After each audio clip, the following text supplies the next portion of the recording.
right, welcome to our next GigaChat. This time we are interviewing crypto game developers of Immortal Creed. I would like to introduce you to Chris Reed and Everett Bell. I just want to say thank you for joining us here on the show, and I look forward to diving deep into your story and the game. Awesome. Thanks a lot. Appreciate it. I'm Chris. Everybody knows me as Decky Moss in the game. So, yeah, hi. Thanks for having us. This is Everett. And again, thank you for joining us, Everett. All right. GP, you want to jump in on our first question? Yeah, I was very surprised and intrigued because you both have 20 plus years in game dev, and I'm fascinated about game dev myself. So can you tell us more about that, like your history with game development? Yeah. I'd start off, I guess you say, me and Everett, we've known each other for quite a while. Literally going back, I don't know, 30 something years or whatever. Wow. Back in the first game that we made together was actually the first game either one of us ever made. And this, I'm going to date myself a little bit here, and both of us when I say this, it was literally before 2000. We started, it was in the late 1990s. We started off making a game. Neither one of us knew anything about making a game, but we decided we wanted to. And so we started doing it. Kind of wrap this up. And this is a long, I could talk for hours about this. To sort of wrap it up, we went from, let's make a game. And then several years later, and I believe it was 1999, we were both standing in GDC Game Developers Conference showing our game that we made. And then a little bit later on that year at E3, also showing our game at E3. So that gives you an idea. That's where we started. First time ever making a game. Anybody's seen this, 1999. There we are at Game Developers Conference. What was the name of that game? The name of the game technically at that time was VD. VD. So it was, it's kind of a weird name. We, in hindsight, we're like, in today's day and age, yes. Right. At that time, we were going for a little bit of the shock value. There was a meaning behind it. It was Valoric and Dogmar. It was sort of a, if you've ever seen the game XCOM, it was sort of a fantasy-based XCOM. So it was a turn-based, kind of an isometric view. We modeled it after sort of the Diablo 1 look. And nice. That was the first independent games festival. And that's when it started, right? So yeah, we applied for that. We were, pretty amazed that we got selected. I don't remember how many applicants they had, but we got selected. I wasn't amazed. He knew it was going to happen. He knew it was going to happen. You expected it. Hard work. Yeah, definitely. Yeah. And we got selected as part of that first independent games festival. We went to show that off. Where was that?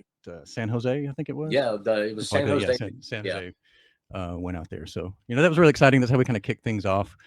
We've done, I don't know, 9 or 10 games since then. I've got something listed on there. Yeah. We kind of branched out into different styles. We explored, different types of, smaller puzzle games, that type of thing.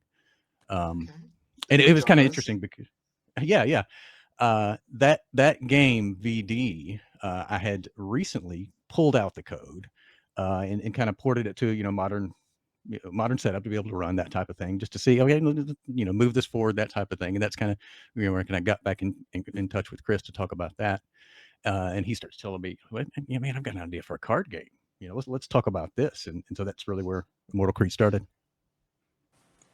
Yeah. Exciting. What excites me the most is the fact that you guys have been part of the indie game industry since the start, right? Since inception. And that I find really exciting.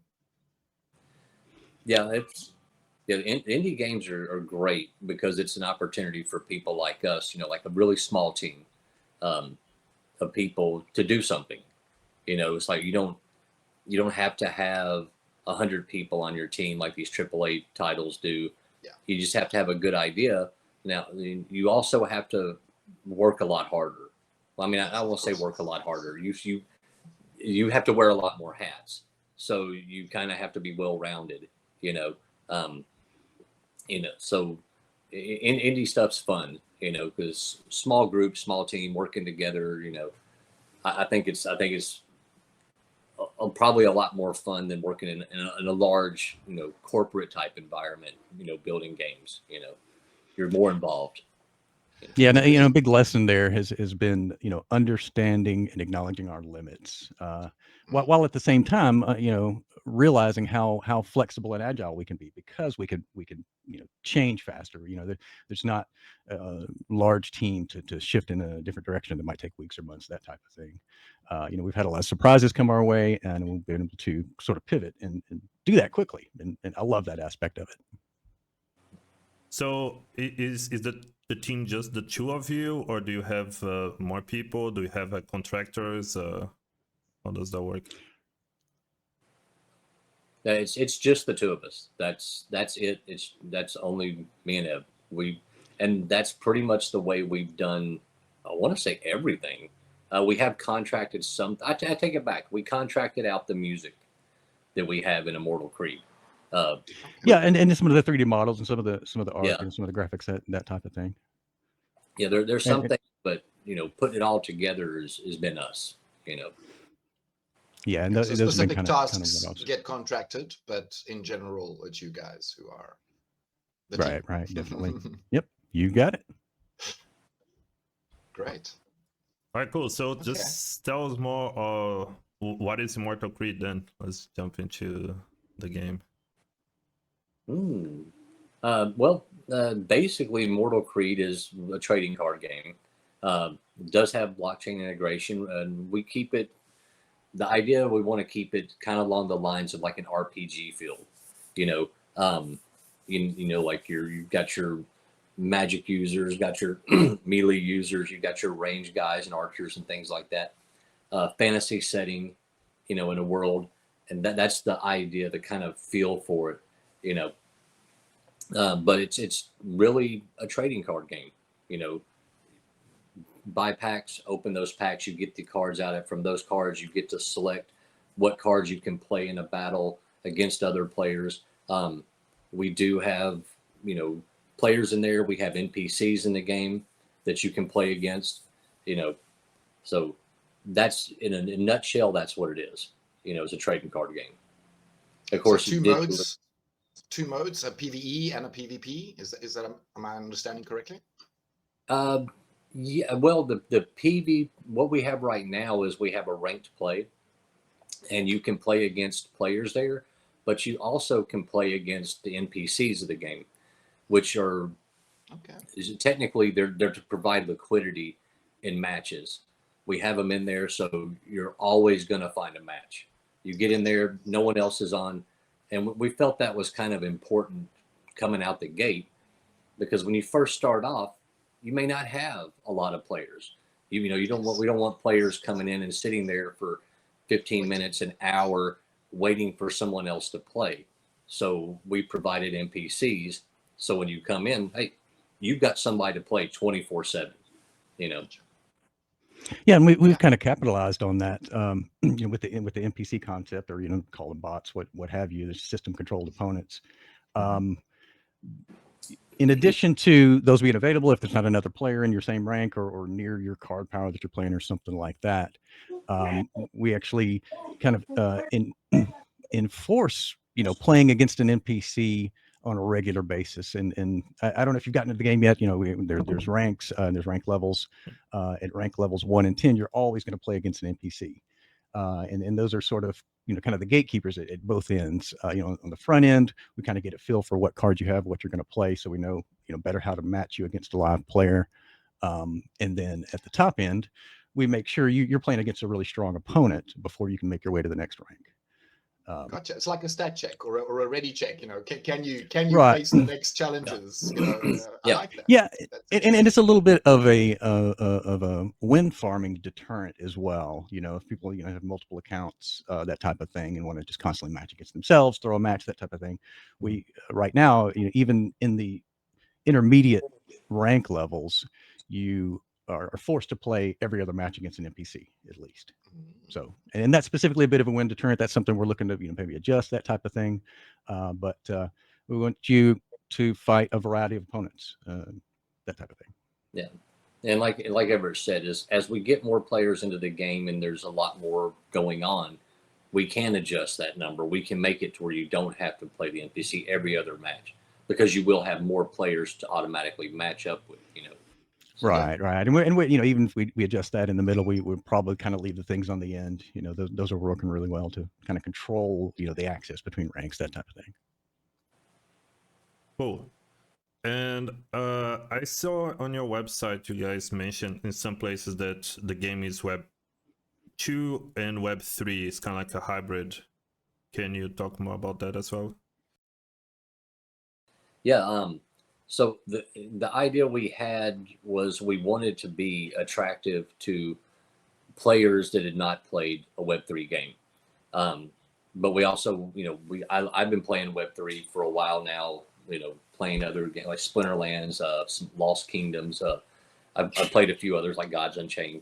And I love the idea of it. Love the idea that I can come in, get these assets, these cards and these things in these games. And then if it's not what I want, I can turn around and sell it. I can get rid of it and do something with it. Now, you can do that in some Web3 type games, but it's always controlled by a market in the game. And, you may be able to sell it, but you're not going to get what you need, or may not have the opportunity to get the card you really want by selling one item. You may have to do a bunch of it stuff. So with the Web 2, Web 3 hybrid idea, we decided to open this up. So if you want to come into our game and you're a Web 2 player, but you like playing card games, you can actually come in the game, create an account, sign up, and start playing. Get some cards, open those packs, play. And if you don't ever want to touch a Web3 wallet, if you don't care about Web3 whatsoever, you never have to. We're not forcing you at the beginning of the game when you first come in, all of a sudden, here, create an account, now get a wallet, now do this, now do all these things. You can do everything in our game as a Web 2 player that you can do as a Web 3 player, with the exception at the moment, because we don't have an internal market, is selling your assets, selling the cards, selling packs. That's something we'll be doing in the future with an internal market, so that maybe Web 2 players can. But right now that's limited strictly to Web 3 at the moment. So yeah, we also have, fiat onboard, ramps where you can actually come in with, a credit card, PayPal, something like that, and come into the game using that method, which a lot of Web 3 games have had that before, but they've been taken away in a lot of them, especially US based customers. I don't know if any of you guys are in the US, but I am. And there's no Web 3 game that I can come into with PayPal, credit card, my bank account. They've all been shut down for the most part, at least the games that I've been playing. So, appeal to both types of players. Web 2, you want to do Web 2 and stay Web 2, you just want to play the game, never interact with the blockchain, you can do that in our game. But if you're a Web 3 player and you want to take full advantage of that, you can come in and take full advantage of Web 3. So, yeah, as you mentioned. Yeah, we did. Sorry. No, go ahead. Go ahead, GB. I was just a follow-up question. You said about PayPal, and I've heard that multiple games that had this integration before, they kind of like stopped using them because of all the scams or refunds or all that thing. Did you guys experience anything about that? Yeah, yes, definitely. That's been an interesting challenge. And we have had an incident, and it was a few 2-3 months ago, maybe a little bit longer, where we did have somebody use fraudulent PayPal credentials and or credit card, and of course, so what they did, they bought a bunch of packs, dumped them on the market, way below value, that type of thing, because it wasn't their money in the first place. And so when that happened, we did shut down that payment option. We spent some time looking into additional fraud protection checks, things that we can do. It's been important to us from the beginning for the game to be accessible to as many people as possible, including, like Chris said, people who aren't familiar with blockchain, that don't have a wallet, that type of thing. So it's really important for us to have that functionality. So after that happened, we've implemented quite a few additional fraud protection checks. We've also got a delay in there. for anything that kind of slips through, that we've got sort of a manual time that we can prevent somebody from actually getting something in the game, paying with that option. But we have it available, and it's important for us to keep that there. Kind of along those same lines, wanting to keep the game accessible to as many people as possible, coming from as many different backgrounds. We've got sort of the dual Hive and Polygon integration. So I kind of think of it as sort of a trifecta there, right? We've got you've got your Hive players, your Polygon players, and then your unwashed masses of people who haven't been exposed to blockchain yet, but maybe a Immortal Creed is what exposes that to them, and maybe that leads them out into other games, as they get those types of things. But Yeah. So on the payment options, we've got Hive payment options. We've got kind of integrated with a Coinbase payment protocol, which allows paying with Matic on Polygon, USDT, USDC, Ethereum, that type of thing. So Some of the major somebody, cryptos, yeah. right. There's been a lot of focus on the Hive side of things. Chris has been a longstanding Splinter Lands player. It's not something I've got involved with. But I know a lot of the marketing efforts have been to Splinter Lands players, and there's a lot of similarities if you played the game, from the design, that type of thing. So we want to have the options, something they're familiar with, log in with your Hive wallet, pay with Hive or Swap Hive. But at the same time, we've got options so you can log in and create your account with your Ethereum based wallet, whether they're all identical across Ethereum, Polygon, that type of thing. It's the and have your yeah. Right, and have those payment options. We actually started with Polygon, and you kind of see some of that bleed. If you look at some of the blockchain activity of the game on Hive, you'll see things like 18 decimal places put out, which is, I think Hive only supports 8. But it's sort of this common backend system, right? That you see that. Yeah. But it's been really important, and I always think of it, three different pools of potential players coming from different places, all coming together. And I even kind of like the potential that maybe there's some competition. On our leaderboard, we show are you connected with a Hive wallet? Are you connected with a Polygon wallet? Are you connected with something else? And even like that idea that okay, now the Hive players are taking over, now the Polygon players are taking over, or now the the ones that don't, that type of thing. Yeah, I like that. That's interesting. Do you have any data on the amount of people playing with from Hive and from Polygon? We do. I don't have that in front of me, unfortunately. Yeah. And I would say, our primary focus has been Hive. That's where we've seen the most interest, activity. We've got, log in with your Polygon wallet, pay with Polygon payment options. Unfortunately, before launch, we weren't able to get the Polygon currency tokens enabled. And that was just, we set that date of December 10th to launch, and had to make some really tough decisions, especially in the the weeks and days right before that, about, okay, what are we going to be able to go live with? And we've done some great testing with the Polygon tokens. It makes me a little sad that we weren't able to get that yet, but a big part of that decision was because we weren't hearing the interest at the time. It was our Hive players. Those were the ones that were getting involved and buying packs and stuff like that. So we kind of let that drive that. But I'm definitely excited to kind of get more of that Polygon functionality built out and attract some more players. We have had some what I call Polygon players. We had a nice wave with another site that we got the game on that brought in a lot of people who had never seen Hive before. And I'm going to say we converted some of those. They created Hive wallets, so they know they can log in with their Hive wallet, excuse me, with their Polygon wallet, but then they see, well, they can't move cards out as NFTs, they can't participate in market, and so they get in the Discord and say, okay, you just create your Hive wallet and do that. So we've brought some people to Hive, outside of other blockchains with that. So I think that's pretty cool. Very nice, very nice. And I kind of see this as an opportunity for us too, since the game's just live. We wanted Polygon and Hive both live at launch. Didn't happen. But now that we've got Hive working and all the functionality for Hive, it creates kind of this test bed scenario for us, where we get to see how the game works, see how players are interacting, and see what's working, and before we move to Polygon and bring Polygon into the equation also. And that's great. because we're getting to do these things now and make any adjustments or corrections before it goes to Polygon. And we all know that Ethereum based Polygon, lots more players, lots more people on those ecosystems. So this has actually been kind of I'd say a windfall for us. It's like, hey, we wanted it, we didn't get it, but guess what? Now we get to get everything working just right before we open the floodgates and let those players in too.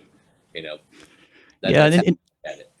Yeah, and then that Polygon functionality is there, and I've even talked to Chris. I was like, man, I just want to turn it on. We've already done testing with it, that type of thing. But I got to say one thing. We've learned a lot with the launch with Hive, and we had to make some improvements, some optimizations. We actually had some issues to where managing the number of NFTs was starting to introduce some back end lag. It was actually to the point that it was affecting players. Things weren't, their card submissions weren't getting some accepted, that type of thing. And so that's made me want to kind of revisit what we've got going on Polygon and make sure that's going to scale as well. Kind of get that in place. But I am excited to get that in place soon. Yeah, these are things you only find out once you go live and there's actual activity and people are using it, and then these bugs pop up.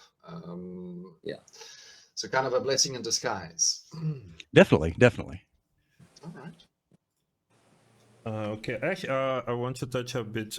You said about on the marketing side that you're marketing more like to Splinterlands players and like to this Hive side, but now you're talking about the Polygon integration. Like, what is your next plan, like to start marketing? Are you guys gonna market more heavily? Are you still waiting more data? How is the market going? I'm literally almost every day talking to someone, doing something about marketing. Just yesterday, I got in touch with an influencer, Web3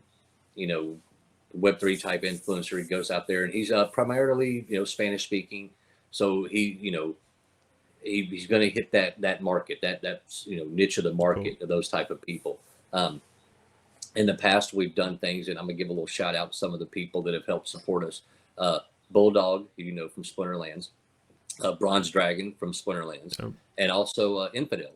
These guys have done some things on some of their web shows that were great. We got some people involved because of them.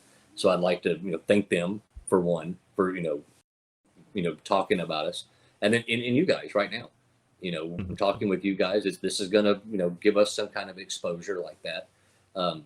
I believe, I'm not sure exactly how many weeks, 2 or 3 weeks now, we're going to be doing something very similar to this with the People's Guild, which another Splinterlands based group of guys. Yeah.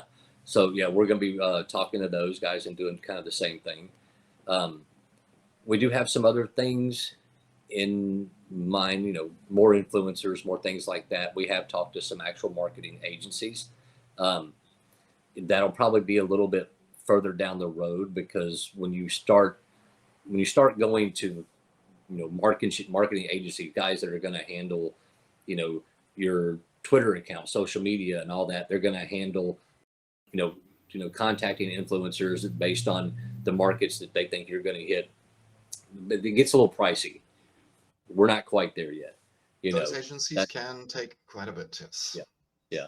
So, and then there's also other things we can do, like collaborations with other projects and things like that, which we have some things that are in the works.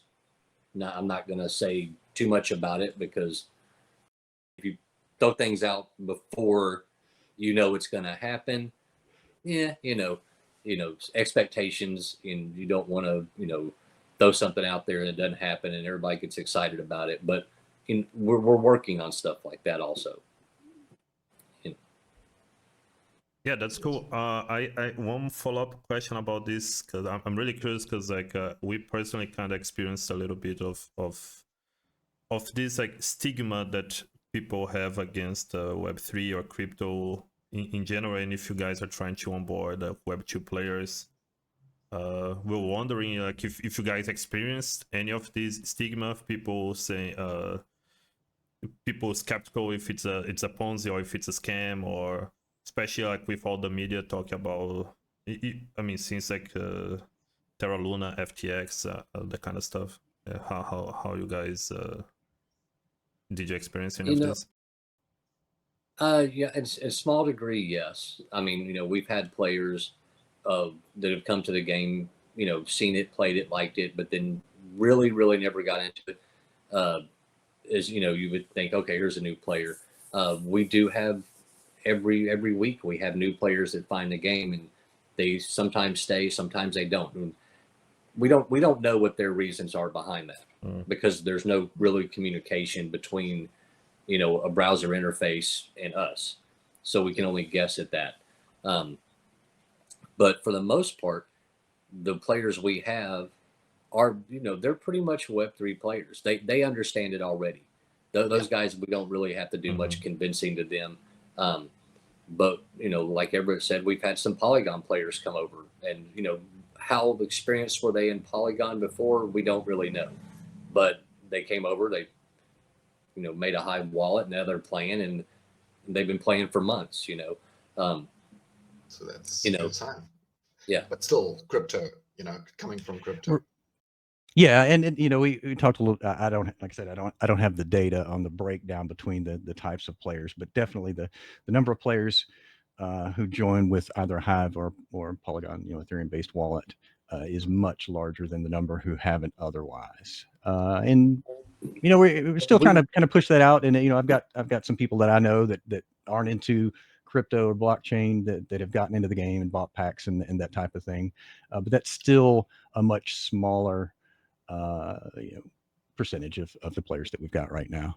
Yeah, and we see those players in the game because like Everett said, it's on our leaderboard.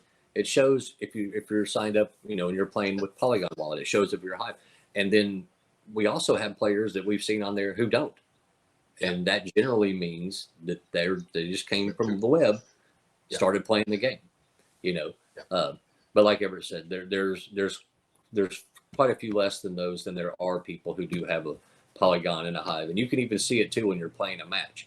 When you're playing a match, the person, your opponent, it'll show if they've got a Hive wallet attached or Polygon, so when you're playing them. There's no mystery, about it. Yeah, I'll kind of take out some of those, maybe a side note, because it's kind of interesting because you can attach both a Hive wallet and a Polygon wallet, and we've got there's sort of a with Hive, your wallet address is your account name, and so that's easy to kind of identify. Okay, this is their gamer name, this is their in-game name. With Ethereum Polygon, there's no such thing. It's a long string of 0x, blah blah blah. Nobody wants to be known by that. And so for that style of player, along with the players that don't have a blockchain wallet, they can choose their name. And actually, some of this kind of goes back to the fact that Hive was added after the fact. But I still think it works well in that we let everybody choose their name. So somebody with a Hive wallet, they can change their name if they want. And if they do, it's not going to show, that Hive signifier, because, that kind of says in your mind, this is their Hive wallet address. I'm going to send them something. I'm going to use that. So in some ways, there's kind of a bit of an incognito mode. You could have somebody who joined with Hive, and then they're sort of pretending to be another player, somebody who doesn't do one, that type of thing. We now show the NPC that you play against. We didn't have that at first, but there was almost a way for a player to kind of pretend to be an NPC or do something like that. Which it's not anything exploitable, but I think it's fun. I think it's interesting. Somebody can kind of do that. Somebody I don't want people to know. Yeah, exactly. I don't want to. Yeah. We players that did that, and I'm sitting there going, I'm playing an NPC, and I realized, wait a second. This isn't an NPC. Wait a minute, that's not the right name. It's like that's got one number off or something, So, but as marketing, we're definitely interested in getting more non-blockchain players. Will that be a primary focus? I don't know. It is for me. I'll say that. Like, getting non-blockchain players, because I believe there's a lot of people out there that haven't played these type games. The Web3 games, and I hear it all the time. We've all heard it. The stigma where people are like, oh, Web2 players just don't want to play Web3. Well, is that really true? If it comes down to the game, yeah, they probably want to play the game, but more importantly, they probably don't care about Web3 because it's the onboarding experience to a Web3 game can be so difficult. And a lot of games are doing that now. You eliminate that, you take that. I have to get a wallet. Well, how do I get that? Where do I get that? How do I do it? What is this thing? I remember when I first got into blockchain gaming a few years back, it was a huge learning experience. It wasn't just like, a 1 or 2 day thing. Oh, this is how you do it kind of thing. It was like, okay, first I get on the game, I play the game, I like it. Then I have to go and say, okay, now I need this wallet thing. Let me go get this wallet. And I do that and I figure that. Then I have to figure out, oh, well, wait a second. I'm playing the game. Here's my wallet. Everything's set up. And now I have these tokens. Well, what do I do with them? Well, now you have to go into this market. Oh, where's this market? Okay, here's the market. I go, and then you have to figure out and learn the system of the market. So it's a really long learning curve. So, and that's what I truly believe Web 2 players don't like. That's what I think they don't like. I don't think they don't like Web3 games. I think they don't like all that goes along with it. So if you take that out of the equation, then I also think. Sorry to interrupt you, man. No, that's okay. I also think that they've been burned by Web2 companies and their mini transaction nonsense, and some of those companies have already tried with NFTs to do the same type of thing, and those people have been burnt by that. That's it leaves a bad taste in those gamers' mouth, right? So when they hear NFT and Web3, it's kind of like, I can that. Yeah. That stigma is definitely a challenge, and it's something we're trying to make sure to get out there. Like Chris said, you don't ever have to interact with blockchain if you don't want to with the game. Yeah. But I think there's plenty of players that maybe get involved with the game, and then they show somebody else, hey, I'm playing this, and go, oh, that's a crypto game. Now you don't want to do anything, rug pull, etc. That type of thing. And we want to definitely help people understand that's not what's going on here. The game is fully playable. We're not going anywhere, etc. But it is a challenge. It is a challenge to kind of reach those people and get past that stigma. Yeah, and like we said, if you're not forcing Web3 down their throat, and in our gameplay, there's nothing in our gameplay that says, hey, this is Web3, you have to do Web3. You can come in the game, you can play, you can earn some coins in the game, you can turn around and use those coins to buy more things in the game. So I mean, there's some functionality mentioned, the trading, the market activity at this point, but there's nothing stopping a player, Web2 player, from getting to the top rank, anything like that. Yeah, nothing at all.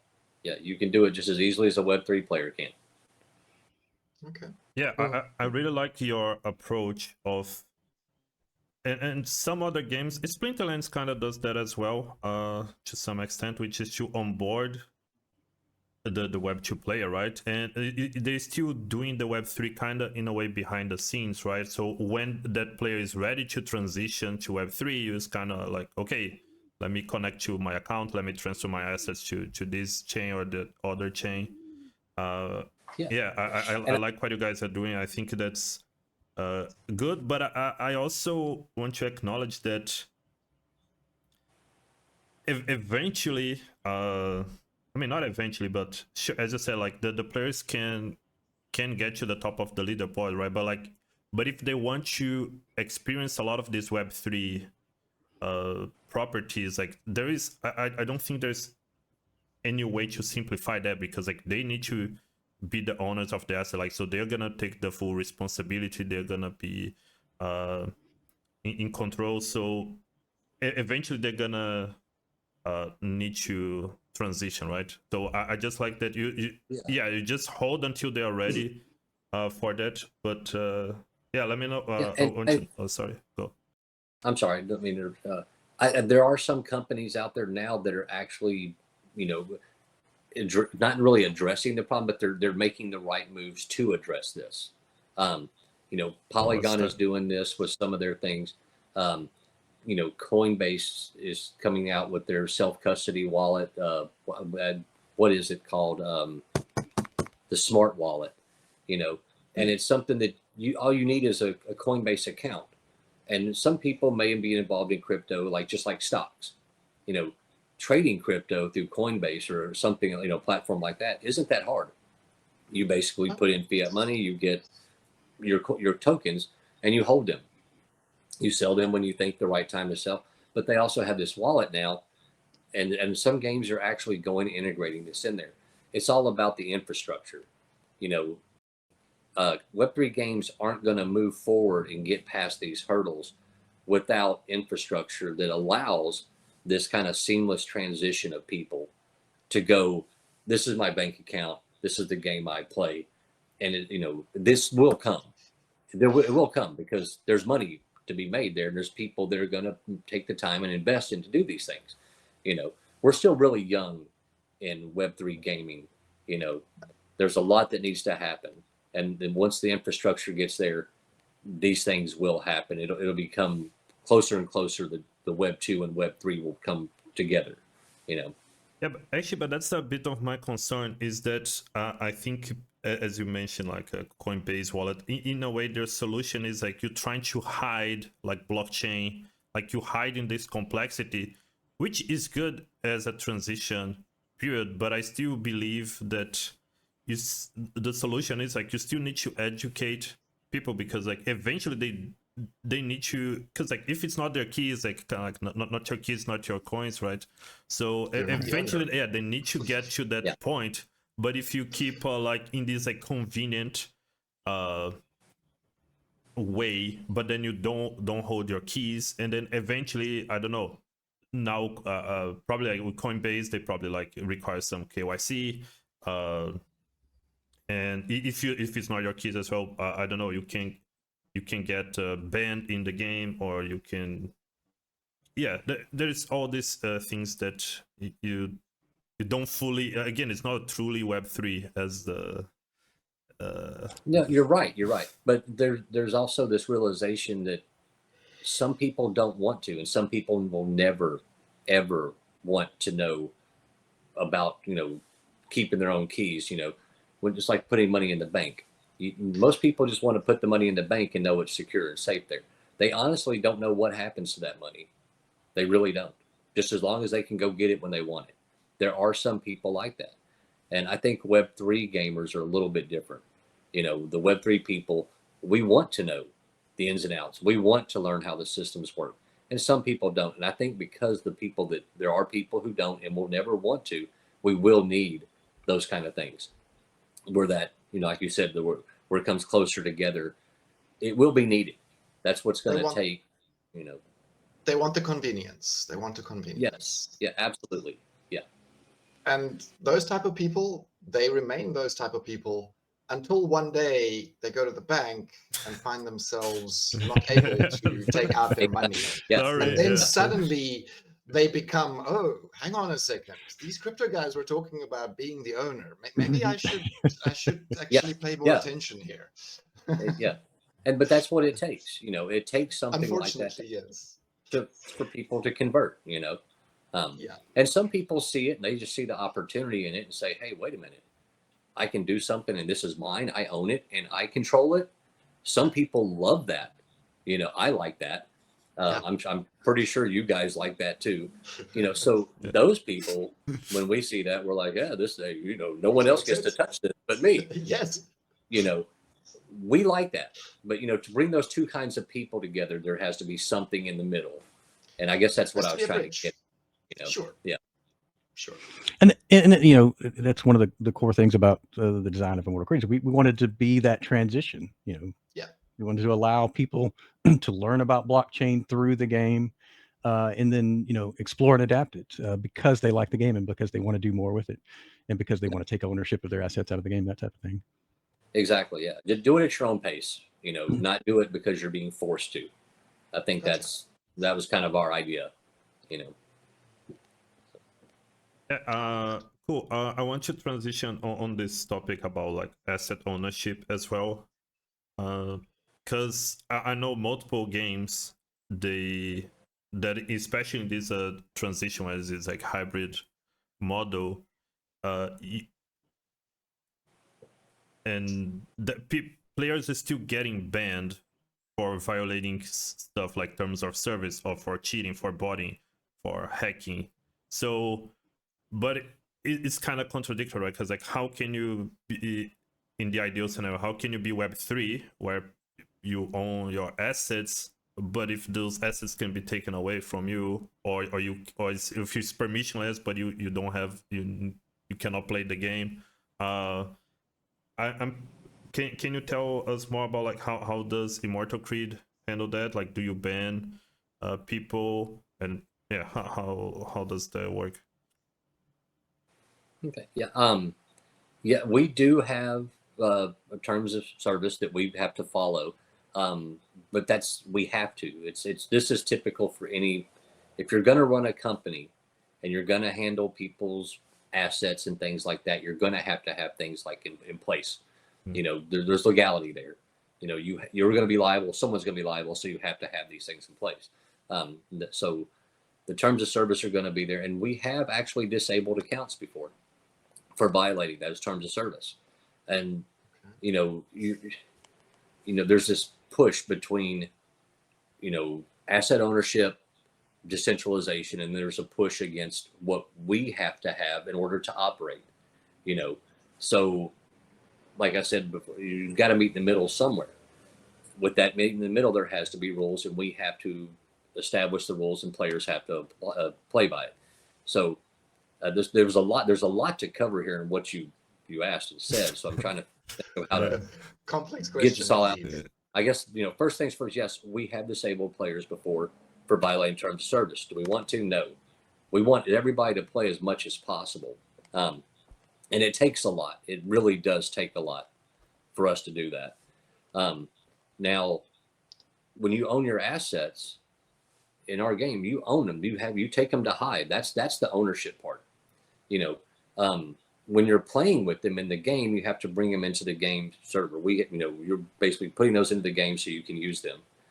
And that's not the ownership. They're still yours. We're never going to take those from you. We're not going to, they're yours. They're in your account. No one else can touch it. And then you decide, that's it. I don't want this card. I don't want this, or I want to sell this or do whatever. You move it to Hive, and when we have the Polygon enabled functionality there, you move it to Polygon and do what you want with it. That's the ownership part. And we've heard people talk about this in Web3 all the time. Other games do this. That's the advantage of the Web3 is you have the ability to take your assets that you get in the game and move them out there to any blockchain you want and do whatever you want to with it. If you just want to move it to the blockchain and hold it for the rest of your life, you can do that. If you want to move it, sell it, you can. But other Web2 type games, you can't do that. Those assets are locked into that game. They're stuck there. And that's where the ownership comes from. That's basically what that means. So an account that's been banned, can't play anymore, can still transfer their assets to Hive and sell them. In our game, when we disable an account, anything on the account stays on the account.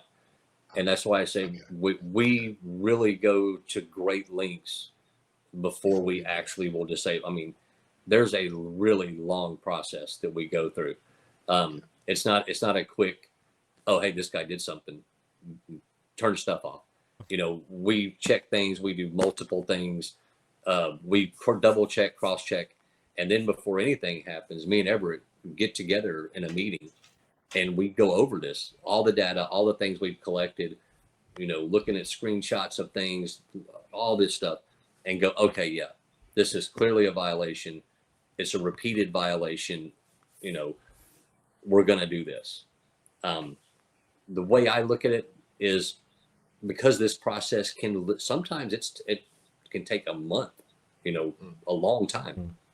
If you've been doing it for that long, breaking the rules, I have no problem turning off your account and freezing whatever assets are in there, because you've probably earned well more than what you have there, so you've already taken what you put in. You've already taken plenty. And we don't take those assets once they've been disabled and they're frozen in that account.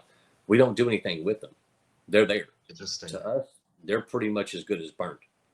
Yeah. They're locked away. We have no intentions of touching them, moving them, doing anything to those assets whatsoever. You know. Yeah, and I'll kind of jump in here. You know, these are tough tough design decisions. There's conflicting things going on, where, you know, complete full ownership is in conflict with cheating, if that makes sense. So, you know, large player bases, they don't want other players cheating. That's devaluing what they have. And I thought it's kind of interesting. You know, Chris kind of introduced me to crypto gaming in the first place, and I started looking at it, exploring it, and different things, and I had these different impressions. And one thing that stood out to me is that, and man, I don't even remember the name of this game, but I feel like I only found one game that was actually fully on chain. And so the Oh yeah. world of crypto gaming is a compromise, as far as, you know, people running game servers, and this is how you access it, and then you have things and you move things in and out, you know, that type of thing. And it was jarring at first, and I even kind of had, wait a minute, you know, it's what's going on here. I thought this was blockchain. What, you know, what do you mean move in and game in out, you know, that type of thing. And as I saw the reasons why people do that, it makes a lot more sense. And it is things in conflict. You know, that one game that I saw that had no centralized server, it's fully on blockchain, it never went anywhere. Nobody knows about it. It wasn't popular because, you know, it couldn't adapt, it couldn't change, it couldn't, you know, react to, you know, people exploiting the system, that type of thing. So there's balances there. You know, where we are now, is that where we'll always be? You know, maybe not. But you know, they're really tough decisions. When we wanted, you know, we talked about the primary focus being the game being accessible to as many people as possible, and being able to mix people who don't have a blockchain wallet, you know, with people that do. There are compromises there, you know, and there's even a core decision of it. When we create the cards and the packs and everything like that, they start off in game, and so somebody has to consciously move something to a blockchain to do that. And, you know, at that point, it's out of our control. We don't want it to be, but it also means you know, we can't react to somebody cheating or anything. So that's where the kind of, you know, the design of moving things to blockchain, to transfer, sell, that type of thing, moving them back into the game, you know, to be able to play with them and use them. Yeah, I think you're right. As I said, like there's no silver bullet. There's no one way to do it. But it is kind of weird. I still think there is a way, but I don't think anybody found it yet. And I mean, that's why I'm asking. That's why we're trying to do. Is like we're trying to figure out how to make so we don't need to do this compromise of ownership and game integrity, let's say. I think there is a way, but it's definitely like hard. I think like having like fully on chain, where it's like the whole like code is law, I don't think it works for games that are not like too simple. Like sure, you can put like blackjack fully on chain, but anything more complex than that, especially for making it's if you the developer making changes to the game, like improving the game, it means that you have ability to modify the code, and if for that you can do whatever. And even in games like Axie Infinity, I remember they even banned the NFT, so like they would ban the ideas of the NFT, and then you cannot use even if it was like the NFTs was on chain, like that was basically useless, and actually will make you worse for the players to trade, because now they not only need to pay attention on the price and what the characters of the NFT, also need to double check if it's not banned or not, so it open the door for some scams. And then you have one, you know, these marketplaces have the banned ones, but a new one shows up that doesn't have the bans, and somebody, you know, gets scammed because they pull something like that. You know, it's tough, and you know, I love the concept of blockchain and ownership, but it's counter to, you know, handling cheating, which people don't want either. So I, you know, definitely watching what other people are doing, you know, looking to see, you know, how things are going, as far as that, you know, where is that compromise. I get frustrated sometimes. I see some folks that sort of pretend that they're not compromising, and I just haven't seen it yet. Everyone that I've seen is somebody, you have full ownership. Yeah. And in fact, I even saw, one company said, we won't ban you. That's on their promo page, right? And then you look at the terms, it's like you can get banned. Like, wait, Yeah. this is a contradiction here, right? Yeah. Which one is it? And I think you kind of hit on it there with games. Kind of makes it a lot more complex there, which being. There's sort of a blockchain purity test, and nobody is passing it 100%. Do I want to get close to it as possible as we can with Immortal Creed? Yes, but we also don't want cheaters to run off with the game, and we want the game to be as accessible as many people as possible. So we're kind of finding our own compromise there, and we'll see how that changes moving forward. So one more question about this, because I don't want to stay too much on this topic, but I'm just a last note, because we kind of believe that at least in the utopia and the ideal, we would have like mechanics that are impossible to cheat or to bot in a server that is impossible to hack, like in the blockchain. That's the idea already, right? If you could just straight up hack the blockchain, you have like trillions of dollars up for grabs, right? So while I think it's possible, again, nobody has done it. We have some ideas. We're trying to implement that in our game. So I want to transition a bit with that in mind to the mechanics. We didn't talk too much about like the mechanics of the gameplay of Immortal Creed. So can I start by talking, okay, like how is the gameplay happening? I'll probably put like some footage on top here, but if you can explain. Okay, yeah. Basically, you have different cards in the game. You have immortals, which are your characters. That's the characters that you're using in the game. The other cards you have are equipment cards. You have like weapons. You have some rings and armors, things that we kind of call those like what's the word? Can't think of it at the moment. Supporting cards. You have your support cards that do things.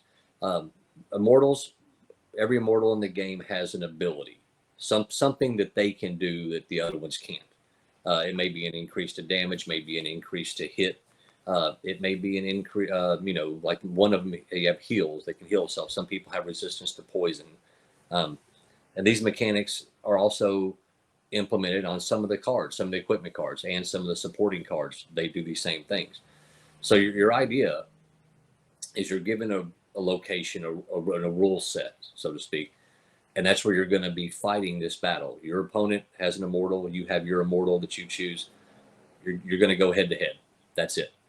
So you equip them based on what you think is going to be the best immortal and the best abilities to use in the location and rule sets that they're there. You may have one of the rule sets we have is I believe the swamp. Every so many rounds, you're going to take so much damage from poison. So you might want to use someone who has some poison resistance. You might think that your melee attack is so strong that it ain't going to matter. You can just wail on this guy and beat him down before the poison gets you, with their attacks. So you really have to make that decision based on the cards you own and what game you're playing at the time. And then there's your opponent. Your opponent, you may know that it's like the area like the swamp where there's that poison. You may know they're going to play that. You may, and this is similar to Splinterlands. You have to kind of guess a little bit about what your opponent's going to do and then try to counter that. So there's different ways you can play it. So first thing is, you're presented with a rule set of where you're going to play.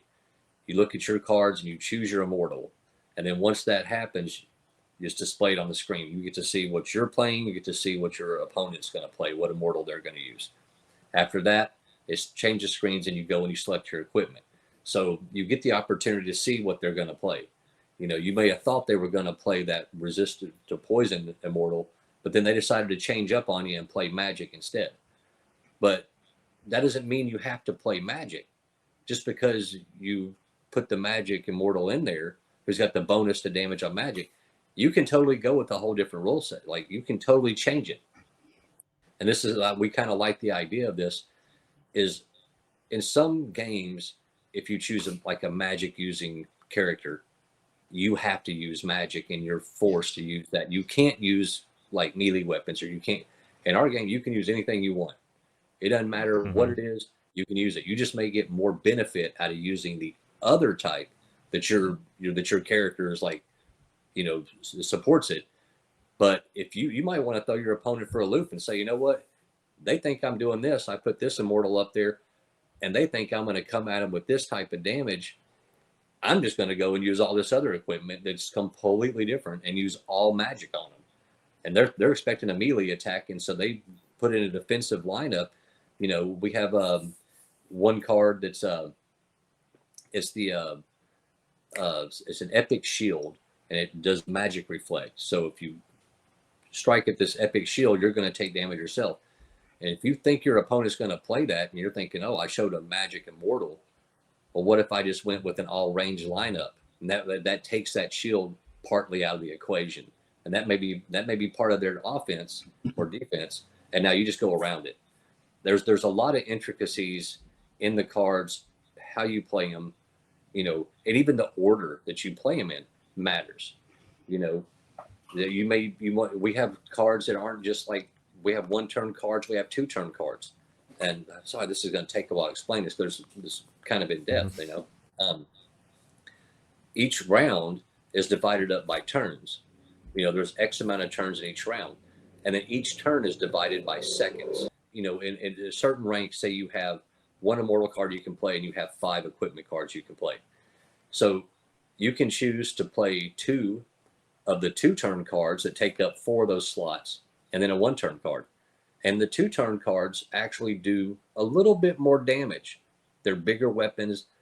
They're going to do a little more damage than a 1-turn card. But you're sacrificing 2 of your 5 turns for each one of those, where the other person could play 5 1-turn cards. So they can get more abilities in. They can get a few more extra things to try to edge you out. All of these things have to be taken into consideration. What card do you put in? 1-turn, 2-turn? Do you want to go for damage? Do you want to go for some damage and then maybe a shield? Do you want to put a card in that's a support card that doesn't do any damage, but is going to give you a boost to your damage or a boost to hit? All these things come into play in the factor in the thing. And then after that, when it finally gets down to the actual turn the card's played, you have a speed factor on it also. So you may want to choose to play these 1-turn cards over a 2-turn because they're faster.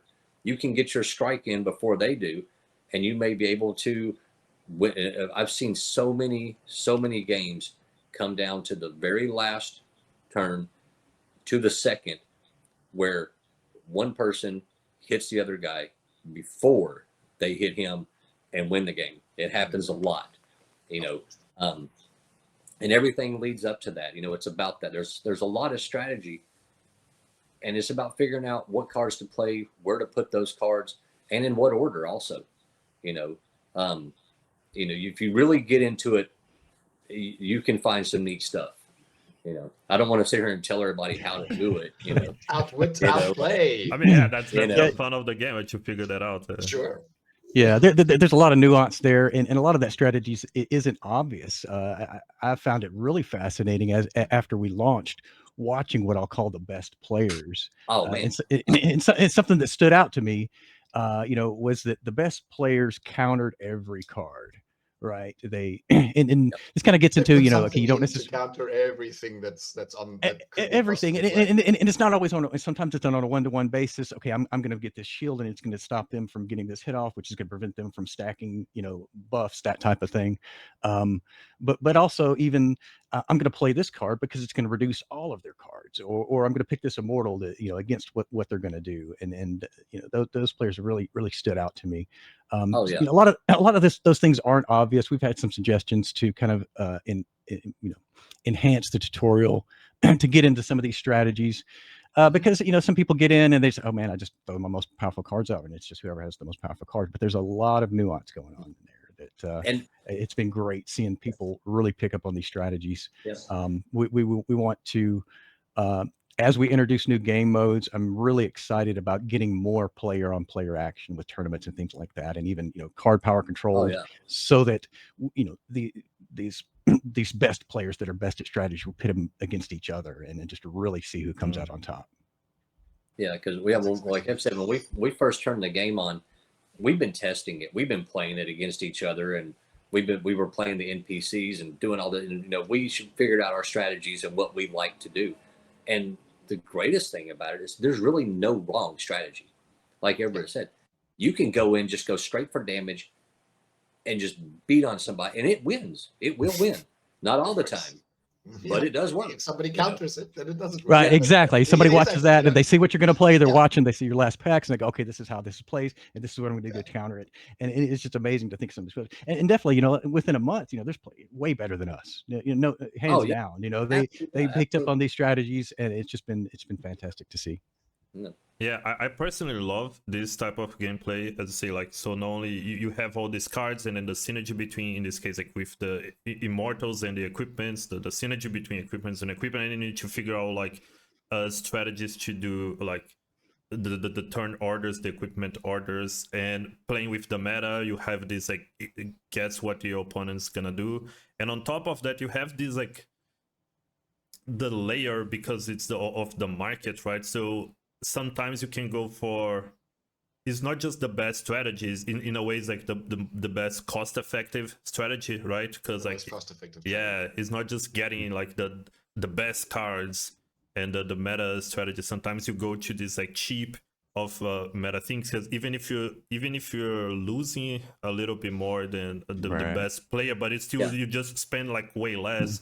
So I think like that's amazing, and the matches are so quick.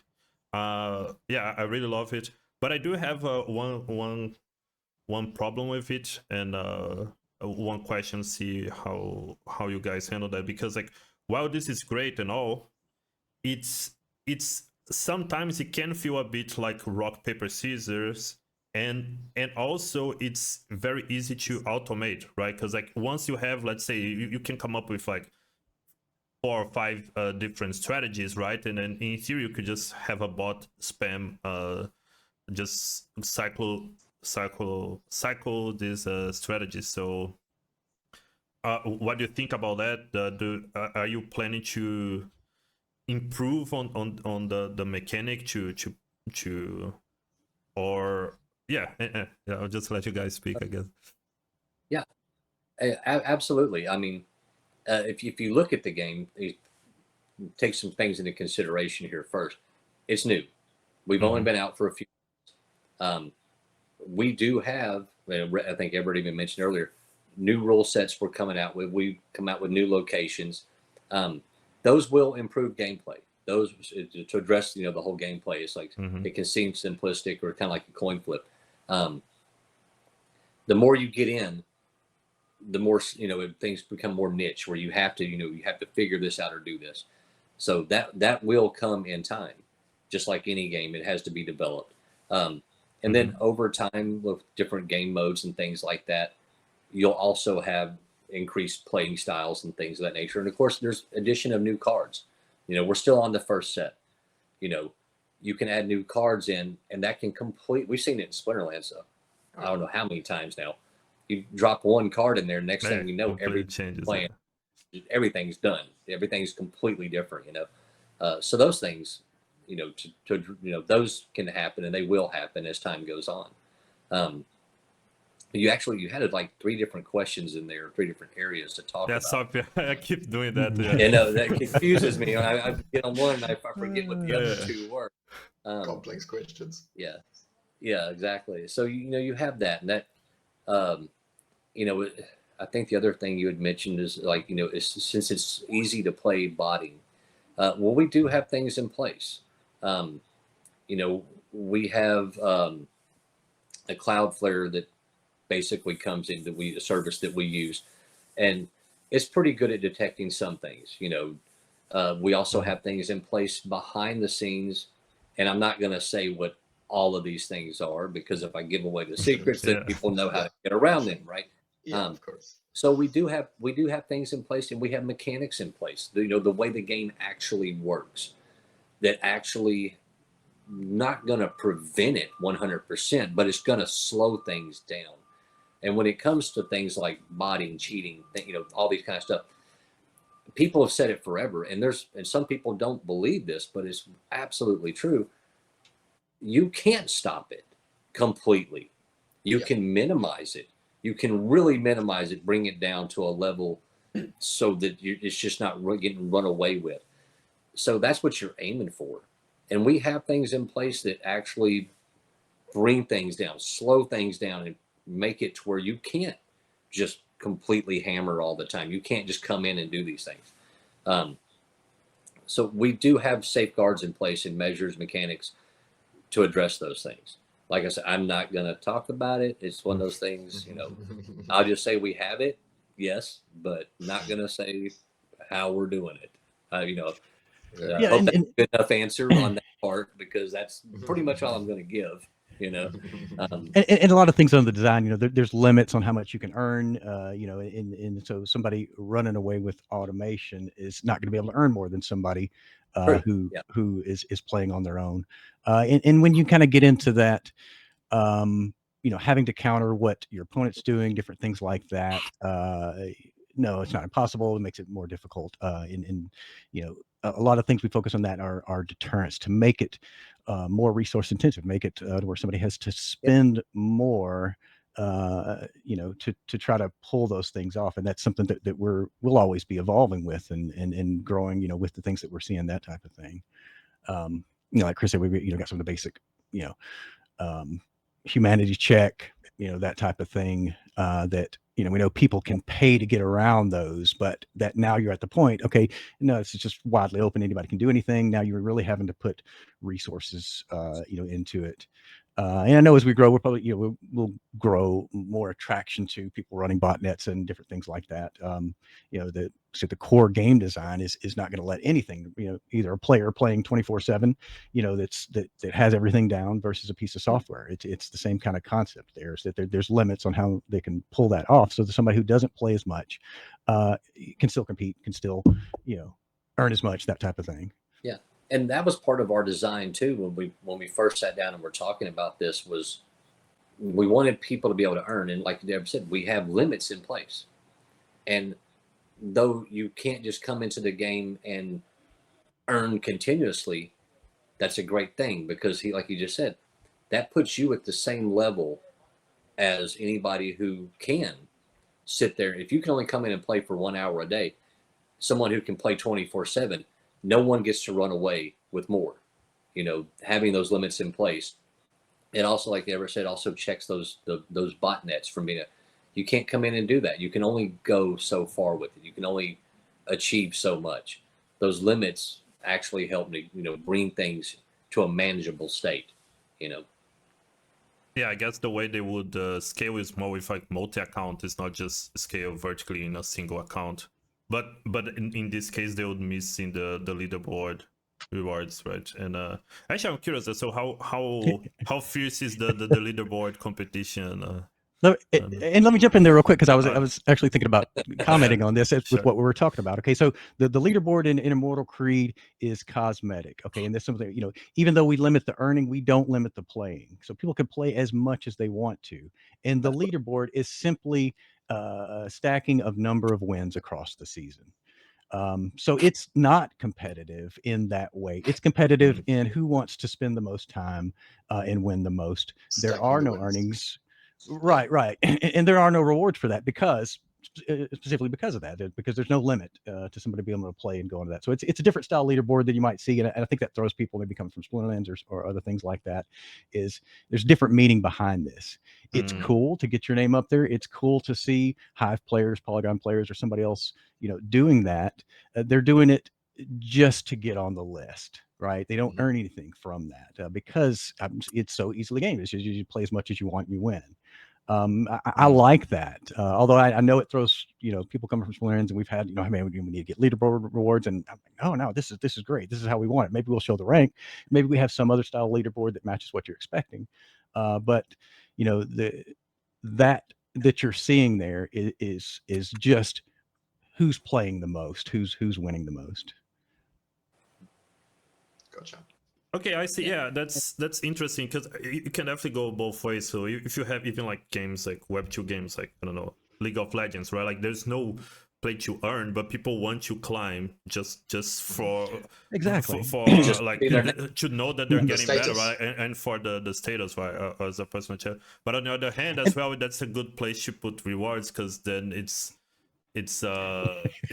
difficult to again to exploit with multi accounts. But yeah, Right. that's my yeah. There's no one solution. It's kind of like there are the trade offs. Yeah, okay. I'm happy that you guys chose this. So the rewards in the game are immediate from playing, and also at the end of the season, and then that's where you get your earnings, and that's where you have your limits. Pure efficiency on investment and time would lead. We talk about, okay, so you can only earn from 10 wins a day, so why would you play any more than that? And that's represented on the leaderboard. And so I'm thinking, okay, in the worst case, the leaderboard is going to be filled with people that are 10 on the first day, 20 on the second day. They're all tied for first. And that's not what's happening. I love it. People are going, no, I'm looking at this leaderboard. There's 10 people. All it takes is one more win. No, I don't earn anything, but I get that trophy. I get that top spot. And so we do see competition over something that's not about earnings. But just about getting your name out there. Put a screenshot out at the end of the season that gets posted, with our season post on Peaked and that type of thing. And so it's purely cosmetic, but there is competition for it.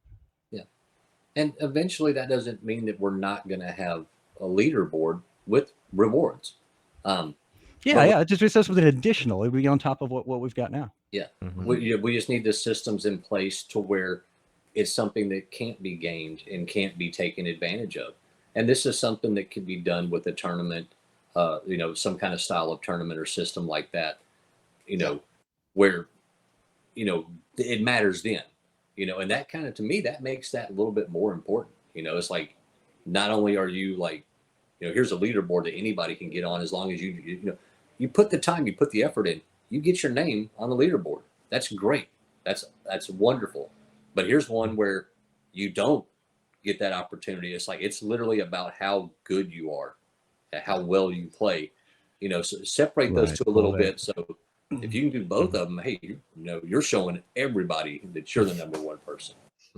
Yeah. And something else I really like about what we've got going on with the way our current leaderboard works is it changes every season. All right. So when new people get in and they play a lot and they're learning about what's going on, and there is, I guess, consider some kind of rewards. You're playing more past your 10 wins a day so that you can get up to the next rank. And that's pushing up on the leaderboard. But it rotates out. We see new names. It's not just, ever since we launched, it's the people who have, done the most, and they're always in the same positions and they're always up there. You see that as new people come in, they get their names on the leaderboard, they're playing a lot, they're doing the things, and then they learn more, and then they're kind of backing off a little bit. They're like, okay, now I'm kind of more focused on, the return on my time, that type of thing. I'm probably not going to play as much. And that lets the new players get up there and play and see their names on the leaderboard and get that reward from it. So I kind of love how it changes over time. That's going to be exciting. No more. Do you have any more questions? No more questions? We do have one of the heavy hitters, top questions, and that's basically related to the economy. So let me games, specifically Web3 ones, are expected to have a stable economy. Sure, it is extremely hard to do so, especially with all of the bots, cheaters, and hackers out there. How is it going with you guys? Well, it's going. We started off everything going great, and of course, as players come into your game and they figure out how to play it, you're going to have adjustments. You're going to find out how your game. You can design things, and have all the we've spent a lot of time with spreadsheets, running numbers, doing things, saying this is how it's going to work. As soon as you give that to a few hundred players, just go ahead and take all that work. Throw it out the window. Throw it out the window. So but that doesn't mean you shouldn't plan. Definitely plan. You have to do that in order to get it, you have to set basically the groundwork. And then from there, you basically just have to monitor and say, okay, well, what's going on? Find out what's happening and then see the changes. And things were great. We did have a point where, as Everett mentioned earlier, with the person that came in, committed fraud through the PayPal and then dumped a bunch of packs on the market. That, of course, obviously sent pack prices down because they just sold into whatever buy orders were there and then things kind of went down from there. And as time goes on, as more players are earning more and they're getting what they need to play with, they put things more on the market, and that kind of brings things down. And we see this in markets all the time. They go up and down. It's all based on supply and demand. Supply and demand, yeah, that's really what it all comes down to. If you've got too much supply, prices go down. If you have too much demand, prices go up. So keeping that in check, if you take away what you're saying, like the cheating and stuff like that, you take all that away, it just comes down to keeping your players coming into the ecosystem, coming into the game, new players coming in that want to get these things. That's really what it takes. You just got to bring in new people. Because there's always going to be people coming in, always going to be people maybe not leaving or taking some time off and going away. Maybe they leave for good. Keep that going and keep that at an even supply. And that's really, it's the whole part of it, of what y'all talked about tonight, the marketing, getting your name out there to people so that you get the new players in. So some players are going to play more. Some people are going to suddenly not have as much time to play. Maybe there won't be as much going out. There's a whole system that has to work and kind of be balanced. And that is hard. And it'll fluctuate. But now we and sometimes it's like we made some changes recently to the game that encourages players to, need more cards, to have more, ways to play the game and things like that. Create new rule sets, so that now you won't see as much going to the market because players need the cards. In order to play, you need these things, to have a well-rounded deck. And this is something that is really good if you want to have a competitive type environment. When you're player on player, you don't want, player A who's only got a few cards coming up against player B who's got all the cards. It's just going to be, they're just going to get run over, So to build that competitive type environment, you need to have these players, all wanting to have these cards, and that'll affect your market too. And that's kind of where we're at right now, feeling out how the players are doing, feeling out how the market's doing. And now we're having to make the adjustments so that we can get things in balance.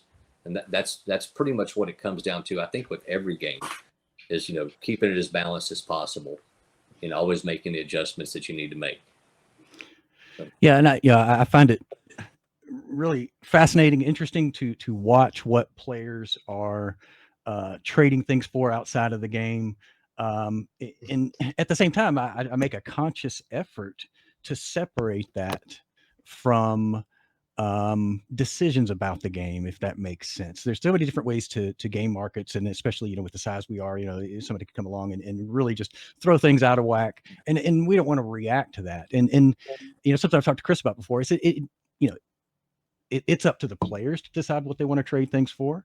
And whatever on any particular day they're trading things for, that doesn't change our goals, which is to create more fun, more uses for the things in the game, more things, whatever people are trading things for, it doesn't change our goals. So, I love to watch it, but I really want to kind of separate, like the design decisions we make based on what's going on, on that day, which could have so many different things, influences outside of the game, that type of thing going on. Yeah. And I think that's another thing that's great about our game is that, and I mentioned this a few times on some of the websites and things where we marketed to, and they've got it. We don't have this huge overhang of funding that came in. We didn't accept funding from anybody else. We're completely self-funded. We don't have 1 million tokens out there or millions of tokens that, BCs or, bag holders are ready to drop whenever the token price goes up. So what we have in Immortal Creed is a market that is absolutely and completely controlled by the players themselves. You know, you can't get a pack on the market unless it went through a player's hand first. You know, the player had to pick it up. You can't get one of the Valor tokens or the Creed or the Craft tokens unless a player in the game actually earned it and then put it on the market. So they're the market. The players of our game can completely control it. We don't have anything, you know, me and Everett don't have any, the company doesn't have anything out there for sale on the market. That's only players. And that's something that we want to keep it that way. We want that to always be that way, you know.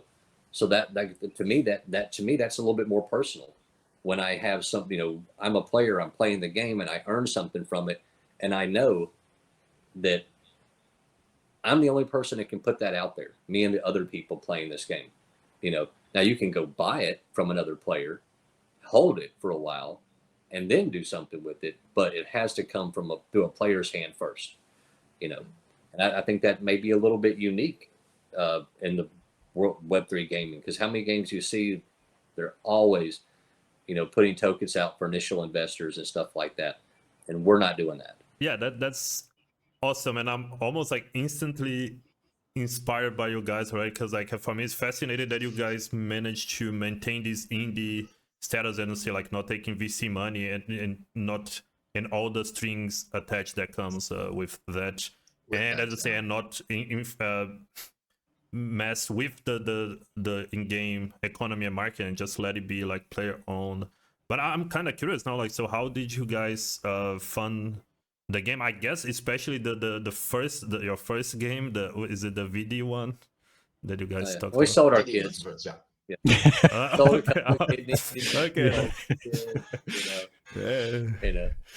Yeah, so it's always been self-funded. I mean, and for, you know, it was self-funded back then. You know, we ate a lot of sandwiches, you know, that type of thing. Sandwiches, you know, for Immortal Creed, you know, we did have the pre-sale, and you know, we self-funding, you know, to get things up, you know, get the servers going, get the contracts launched, and, you know, get the development work and the marketing and, you know, other things like that. But that was part of having the pre-sale for the packs, which I think what did we start that in March? How did that go? I think it was. You went live with the pre-sale for the packs, and you know, one thing we did with that pre-sale is same kind of thing like Chris was talking about. This isn't going into buy packs and that's all you do. We had a demo of the gameplay. We had the first rank that you could play against these NPCs with these starter cards. So when you can come in, you can kind of see where we're going to see what the basis of the game is. And then if you like it, yes, you can buy some packs. And no, you can't open them yet. You'll be able to open them later in the year. And then we, you know, opened them, you know, added the functionality to open packs and all the rest of the game in December, that type of thing. So, I mean, short answer, self-funded. Although we, with Immortal Creed, you know, the pre-sale was a big part of that. Yeah. But the time before that was all self-funded. I'll just go ahead and say that. There was a work before that to actually get something playable in someone's hand that they can play before they have an opportunity to buy, you know, try before you buy it. It wasn't.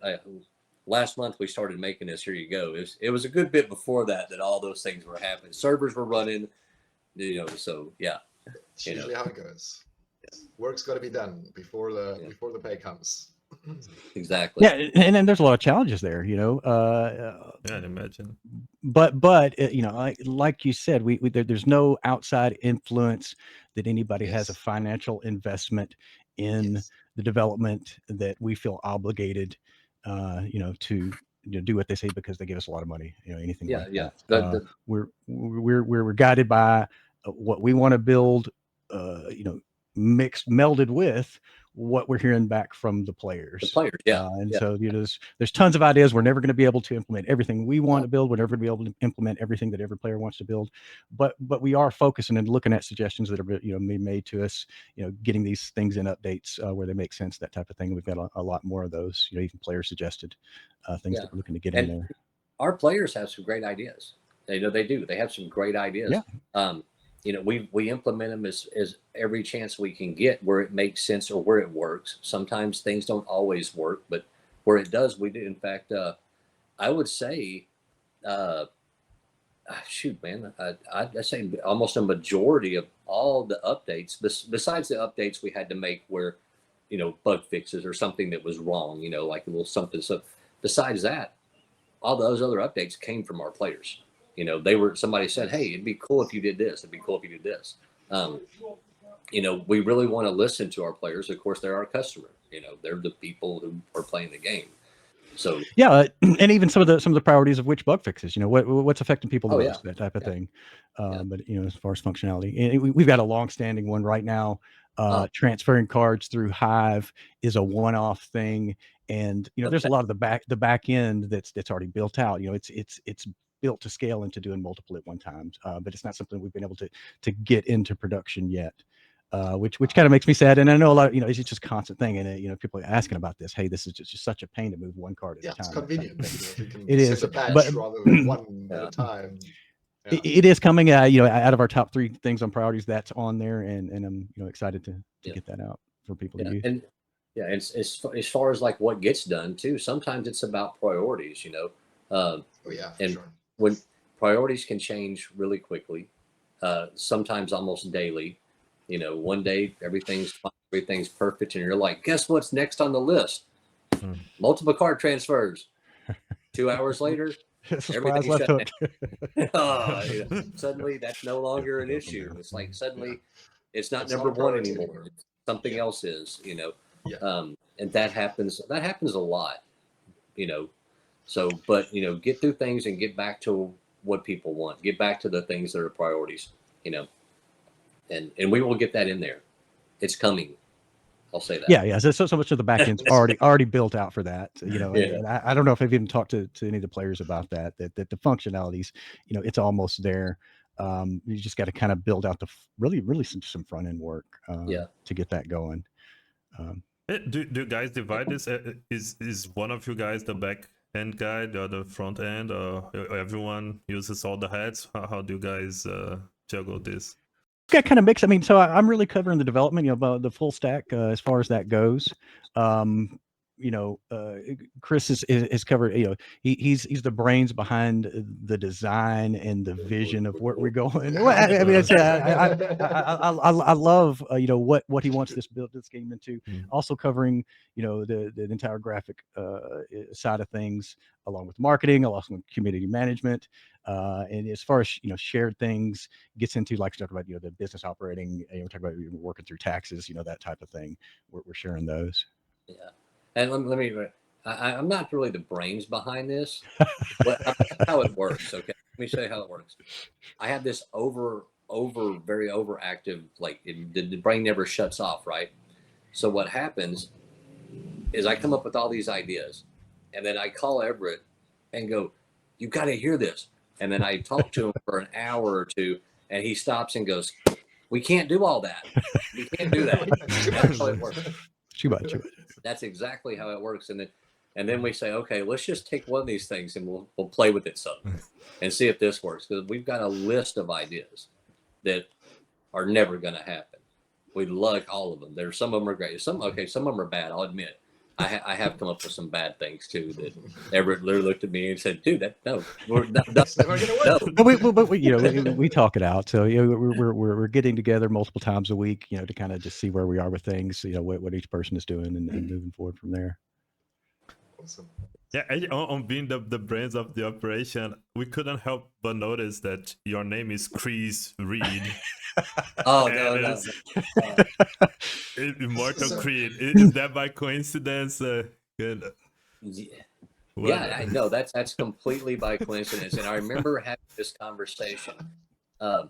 Originally, the name of the game, I think Everett came up with was Immortal Greed, and because we were this is back when we first were talking about possibly even doing this, and it wasn't even real yet. We were just playing with the idea, and we're talking about blockchain. Everybody's out to get money, so this greed came. I think that's how. I'm not sure, but he told me the name, and I was like, I like the immortal part. I said I don't like the greed part or whatever, and then so I kind of, if I remember correctly, I came up with this kind of backstory, and believe it or not, we do have story lines and lore to the game. I have lots of stuff written that I haven't put out there yet.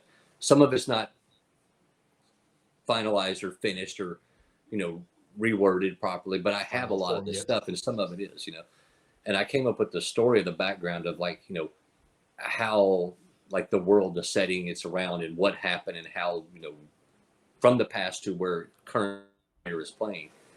And then and the word creed came to mind.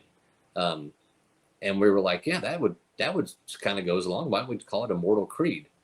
And that's when I realized, I was like, wait a minute, that's kind of my name. I was like, yeah, I noticed that, and I love it. I knew it wasn't on purpose, but I love it. We're immortalizing C. Reed here as far as that goes. Perfect. Yeah, it's a perfect fit.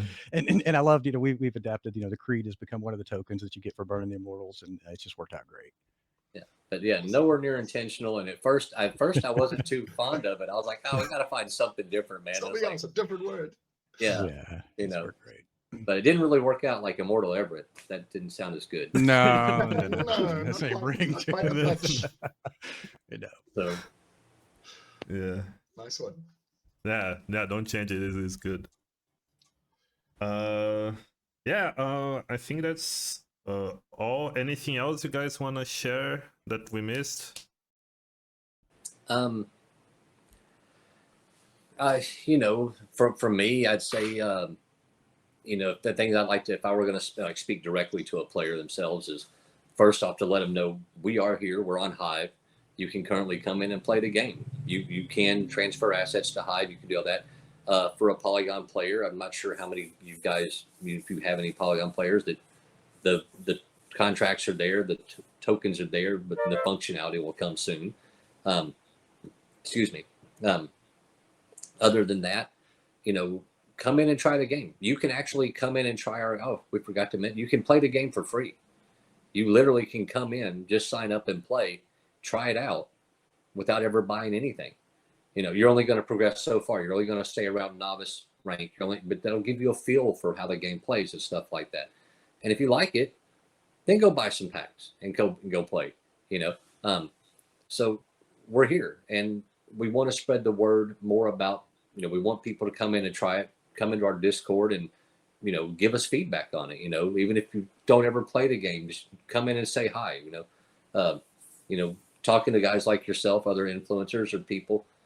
We're open to talk to all these people, anybody come in and talk to us, come in and, play the game, come play with us. I'll come on your show. If you want to do a show and you want to talk about it, I'll come on there. We'll talk about it,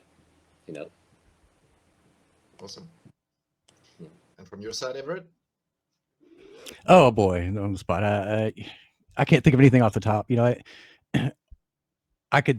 We could spend another 2 hours talking about RNG in the game. We've had a lot of good comments about that. And I have thoughts on that, there's the RNG in the game can be frustrating to some players. And one of the first things that I want people to understand is we kind of built that you can choose to improve that. You can choose to reduce the RNG in the game. And that's kind of part of that. If you kind of look at our documentation, it's choose your own RNG. You can kind of choose how much RNG you want to play with. It's worse. The widest range of RNG is worse at the lowest levels. So it's almost like you kind of have to take your beating a little bit, right? With RNG flinging you around. And that makes getting past that to where you get the immortals and the equipment that improve your hit chance, that much more rewarding because you've earned that, getting past that. We've got a couple of immortals that when you max them completely out, they never miss. And it's just so rewarding after dealing with, any particular frustrations of RNG. It is there in the game. It's part of the strategy. It's part of, one of our early prototypes didn't have a hit chance. And it was obvious to both Chris and I, it was terribly boring. There was nothing much to it, so that's why we added that hit chance in there. I think we started at 75%, something like that, and, bumped it up to 80 to get from there. But, with RNG, that kind of throw you even 80% chance. Sure, it can happen multiple times in a row, that type of thing.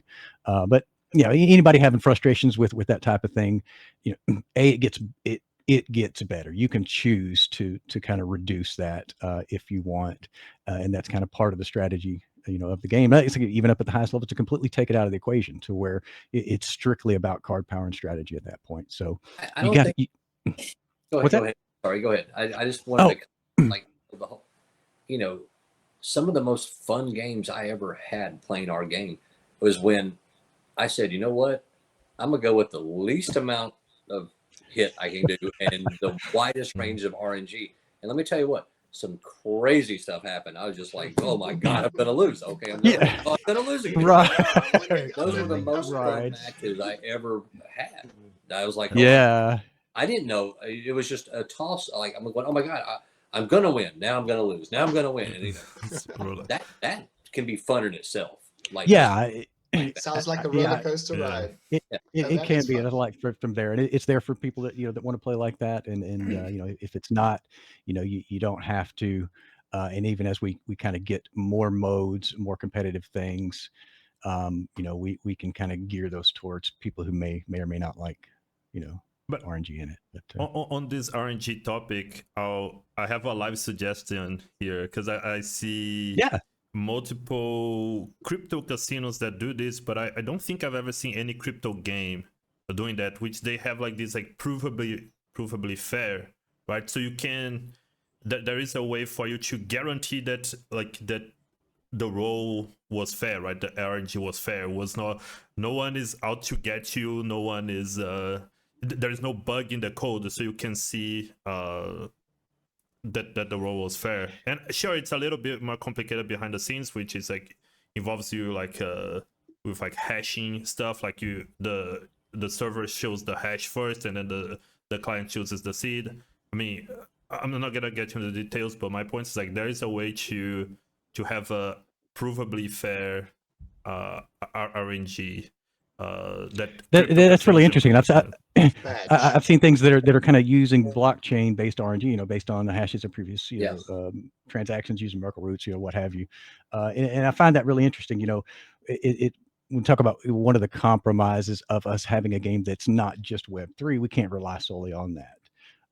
No, but that doesn't require and- the blockchain. This can be like even crypto. Again, crypto casinos. When I say crypto, is just like they have like crypto integrations, but they're like 100% centralized in their own servers. But it's basically this. Like I'll just summarize real quick. The server shows you, they chooses a seed, but it doesn't show you the seed, or else you would be able to exploit that, right? Right. So it just shows the hash Okay. of the seed, Okay. right? And then the client. Okay. Creates any a random seed, right? But then the result is gonna be a combination of both seeds, right? And then Yeah. and then it's and then after the thing happens, the server can shows the seed, right? Because it doesn't matter now anymore. And then you can go and double check that, because you have saved the hash before, so you can verify that the server didn't do anything tricky, and it doesn't require That's any really blockchain. interesting. Okay, that's really interesting. I'll have to check that out. It's Yeah, I can send you a link with the formula exactly. definitely. I- Oh, sorry. Go ahead. I know. I was going to say, yeah, I think I have heard of that, and I think that's greatly interesting. I like to think of how practical things are rather than how technical they are first. And just in one battle in our game, you can literally have 50 to 100 RNG rolls. rolls. Yeah. And if you're going to try to go check each one of those, I mean, if somebody No, wants that's to fine, put because normally like you have this like it's kind of like predetermined. So you have this like, it's kind of like this pseudo RNG, right? You still have like this initial okay. seed, and then you just go like roll number 1, 2, 3, go to 4, next, 5. next, Yes, next, Okay, Yeah. so it follows this predetermined list Yeah. of order. Okay, So just I need hear one what you're seed. saying. Yeah, you don't need to do for every single roll. That's really interesting, and I know people would love to have that. And they don't have it right now. They don't have proof of the fairness. Yeah, That no it's crypto fair. game does that. Only crypto casinos it's that I not done. know of. We've got the RNG it uses the same type of entropy pools that's used for cryptographically secure algorithms, financial technology, that type of thing, as far as what we've got. But it's interesting. I think people would really kind of like to see that, with RNG, there's always going to be people that feel like it's not fair, Yeah. even when it is. Yeah. And Yeah. and having that proof is Oh, interesting. Yeah, Oh, the game's out I'd to like to get check that out. me. Like, Exactly. We deal Yeah. with that constantly. It's like, And it's across the battle, it's across pack openings, it's Yeah. across, what location you get, all of that type of thing. And I've seen games that cheat, right? They make it not fair in order Mhm. to make the They do. player There are. feel better. And Yeah. and that's something Yeah. that can be exploited. It's something that that I'm against. Yeah, And those speedy timers, right? They call. exactly. Exactly. And I kind of so ones, it says it's a 95% chance, but actually it's 99 because people just Mhm. don't believe a 95 is Yeah. ever going to miss, that type of thing. And so, we don't do that. And there's definitely been some frustration, that kind of thing. But yeah, definitely send me that link. I'm interested in seeing that. And GB, you kind of made some other comments, after we do this interview. I don't want to steal too much of your time, but I had a couple of questions for you based on a couple of things you said on your game, if you don't mind. Sure. No, yeah, Thanks. We're here all day. I think that's officially the end of the interview, unless you can think of anything else to ask, GB. No, I think that was awesome already.